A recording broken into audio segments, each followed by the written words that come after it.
Andrés Iniesta has retired from football at the age of 40.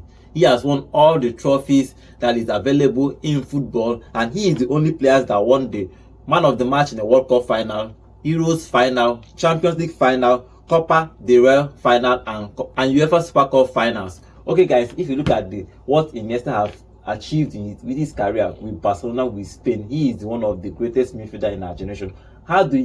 Let's talk about Iniesta generally, John. How do you rate him as a midfielder in this generation? You know, when you talk about Andrés Iniesta, he has to be in the top 3 of all-time best midfielders in the game. If you talk about his partnership with, what's his name now? Xavi Hernandez, you have to rate that partnership as one of the biggest partnerships we've seen in Europe in the last 2 decades, because they were up there, you know. Barcelona were phenomenal with both of them in the side, you know, and they brought a whole lot of things to the way the game is played. Iniesta is one player that you can't dispossess him of the ball, and then his passes, he has, if not 97 or 98, but he has 90 something pass accuracy in his games. He's a fantastic player. I enjoyed watching him, and I'm sure a couple of fans around the world will be feeling, you know, let down a bit that he's retiring, even though at a ripe old age of 40. So. Okay, no, so if you look at Iniesta, what he has achieved throughout his career, I think he's one of the players you can't just hate. I don't think he has a haters, like, you know, you can say Messi has haters, Ronaldo has plenty haters. He can double his haters, even times 2. But Iniesta is a player everybody loves. Even at some point, Real Madrid gave him a standing ovation in Santiago. Game I gave him a stand. That game, you know, you sometimes you see me wear a Barca jersey, yeah? That was, I think, the Champions League final.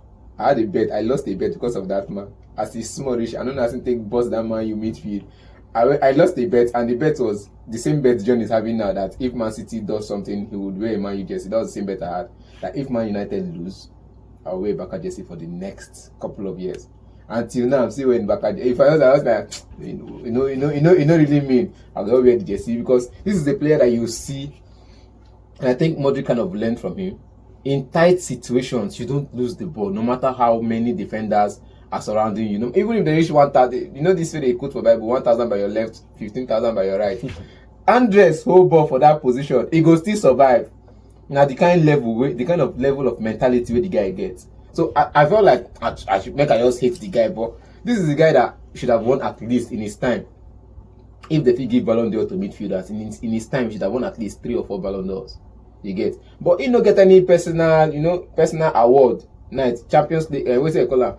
UEFA Player of the Year. You know, go see him for top 3. You go see him for number 4. The last time he even went there was when Neymar and Messi finished top 2 or top 3, and he was in number 5. I think at the highest he has reached is number 5. That's number 3. 5. When 3 of them, 3 backup players was nominated for the Ballon d'Or. That Messi, Xavi, and Iniesta. That was the highest he has reached. Highest, number 3, number 5. Now we go see him. But this player supposed to be number 1. I know to, you know, backup players, I know to like them like that, but if there are some players you look out for the backer side, the players he played with, the likes of Busquets learned to turn under, because if you're playing with Iniesta and you see how slicky he is, as a defensive midfielder, you need to be slicky as him as well, so that the team can progress together and learn to get the ball. And I think that's what Barca is lacking right now. Since he and Xavi left the backer side, they've not really found their gel. Okay, John, if you look at one of his iconic moment is that goal he scored in that World Cup final. That was the Spain's first World Cup ever they won, and Iniesta scored that winning goal. That pass from Fabregas, he trapped that ball, and that shot entered the back of the net, and they won that game against Netherlands. That is one of his iconic goals. But if you look at his career in that World Cup, what do you make of him winning that World Cup with Spain?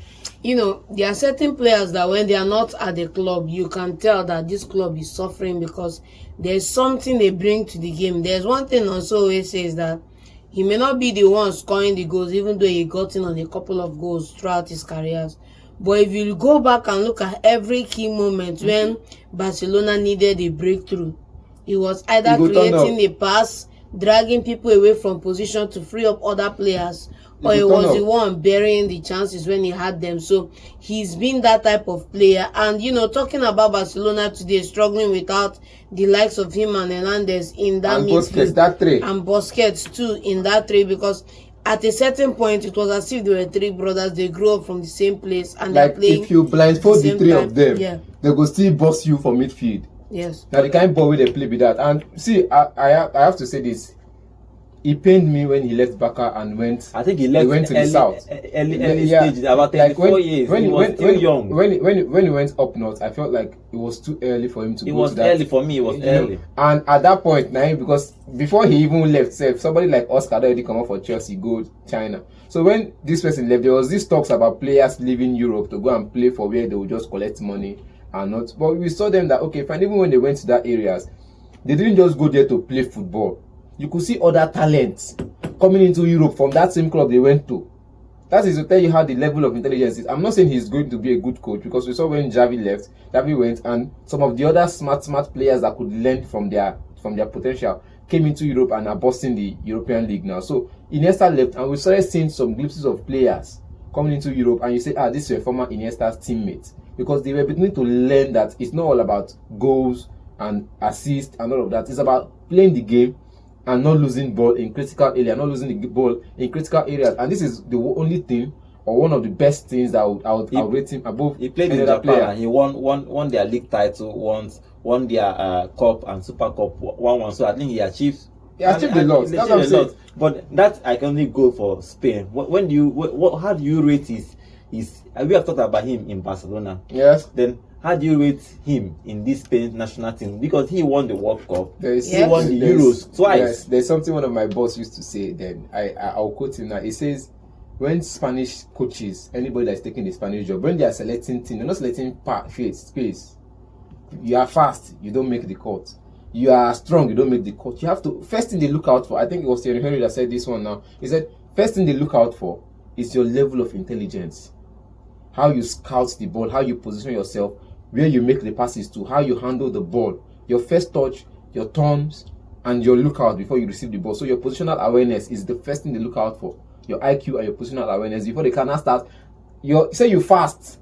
Now, after they don't check, say you sabi trap ball, you sabi pass ball, you sabi position yourself well, maybe say you don't go lose ball, then you can start adding pace and strength as extracurricular activity. So for me, he was one of the smartest players in that Spanish side. Because when you scout players, you saw the likes of Fabregas. How fast is Fabregas? How fast is Xavi in that World Cup? How fast is David Villa that was the striker? How fast are all the players in the side? But you look at the intelligence of these players. These players with their eyes closed can make a pass and it will hit a pinpoint. All of these players can make pass, and Xavi in that side was another level, because he was one of these players that I feel like if you tie his eye and you hang a net up front, he will make baskets. Okay, let's now rate him top. How do you rate him in top 5 in the midfielders in this generation? Where do you place him? This generation, it depends though. If not the Gen Z generation they talk about. No, I'm talking about his generation. Number 5. Before we talk about where we rate Xavi, we have to also Iniesta. Before we talk about where we rate Iniesta, we need to talk about an icon that he is in the game. Yeah, you know, when you think about Spain winning that World Cup in particular, because that one, nobody was expecting them to come out of the blue and win it the way they did. Yeah, just like first time. Yeah, just like nobody was expecting City to come out and win it the way we did when Kun Aguero got that goal in dying minutes to put us over the edge, you know, and give us that title after chasing for a couple of years.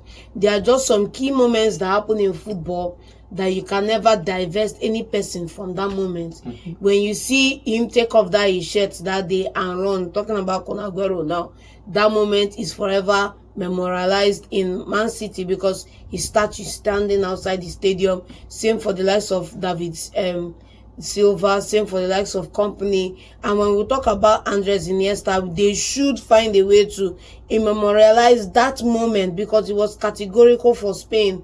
It was what marks one of the first, you know, from that victory in the final, they went on to match from final to final, and they grew in leaps and bounds. They burst, let's call it what it is, they burst the whole world for a decade before we started seeing a decline. And it all started with him. You know, it all started with him scoring that goal, winning that World Cup for them, and doing everything he's done since.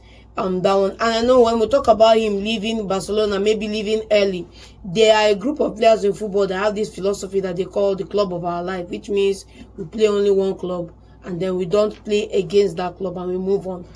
So that's just it. Iniesta has retired at the age of 40. He won the Euros 2008 for Spain. They won the World Cup 2010 for Spain, and they repeated that feat, winning the Euros again in 2012 when they won the back-to-back titles for Spain. They are one of the greatest footballing national team in the whole world. He is retired and he has a whole number of accolades. He has a whole number of trophies that we cannot even talk about on this show. He is the one man of the match for every competition he has played. He has retired. Let's hope this retirement will give him rest. He will rest. Probably enter a coaching career, maybe, and coach these young boys to know how to play football. But the way they played football in their generation was perfect.